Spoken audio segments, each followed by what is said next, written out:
bilemizler? Einstein alayda nisbilik nazariyasini e'lon qilib, Newtondan buyanqi fizika ilmining asosini o'zgartirdi. Doktor Einstein nur ham zarracha ham to'lqin dedi. Bunda desa bek mujmal bo'lib qolmamdi. Doktor bu gapni qarisiga emas, inchik hisoblash orqali degan. U nur to'lqin shaklida tarqalgan zarracha to'pida ko'rsatgan. Einstein bir jihatdan qaraganda nurda ma'lum miqdorda to'lqinning xususiyati, yana bir jihatdan qaraganda zarrachaning xususiyati bo'ladi. İnsanlarning bu ikki xususiyatni bir vaqtda ko'rish iqtidori yo'q deydi. Angliya olimi Thomas Rand mundaq bir xil tajribani qilib baqqan. Nurni zarracha desang, nurni bir parcha raqqa tushasak, nur jip talalarning orasidagi bo'shliqdan o'tib ketadi. Shuningda raqning bo'shliq holatidagi intayin ratlik yo'riqlik to'shqalarini ko'ra olamiz. Lekin amaliyotda kirish shakllik bundaq isxama hosil bo'ladi. Buni nurning to'lqin holatida ko'rgili bo'ladi. Sizlarni ko'rgan bo'lsanglar kerak. Sunun to'lqini to'rga urilganda nayt ushshaq to'lqinlarni hosil qilib ikki tarafga yeyiladi. Ondan keyin o'zaro ta'sir qilishi boshqa shaklni hosil qiladi. Shunga nurga to'lqin nuqtasidan qaraganda, nur to'lqini raqning talalariga tushganda kirish shaklli to'salg'i hosil bo'ldi deb tushunish kerak.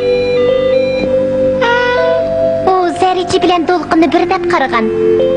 Nur saqqa o'xshash zarracha desak, undaqda gap qarg'a elishda. O'rindiqni o'rni o'zgargan taqdirdami, nur o'xshashli bo'shliqdan o'taverdi. Lekin nur to'lqin bo'lsa, undaqda bo'shliq tik holatda bo'lsa nur o'talaydi. Yandagi o'rindiqni to'g'risiga qo'ysak, nur to'lqini o'tamaydi. qutblangan nur aynigi kristal tayoqchilarning parallel tizilishidan hosil bo'ladi.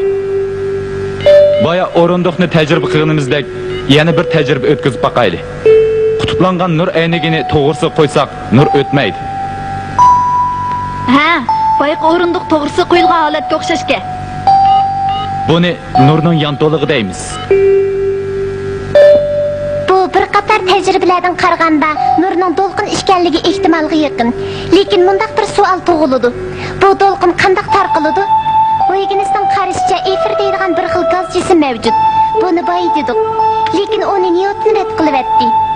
Keyin Michelson ismli bir kishi tajriba qilib, efir degan gaz jismning mavjud emasligini isbotladi. Nur zarrachimi yoki to'lqinmi degan masala 250 yildan ko'proq vaqt munozara qilindi. 250 yildan sen? Shunda eng oxirida Einstein xulosaladi. Nur to'lqin shaklida tarqalgan zarracha to'pi. Oddiylaştırıp aytganda nur xuddi tok etiga minib olgan odamga o'xshaydi.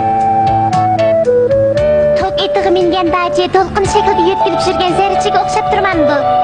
Shuning uchun nurni ikki xil xususiyatga ega deymizmi? Newtondan keyin olimlar 250 yil talashib, ondan mush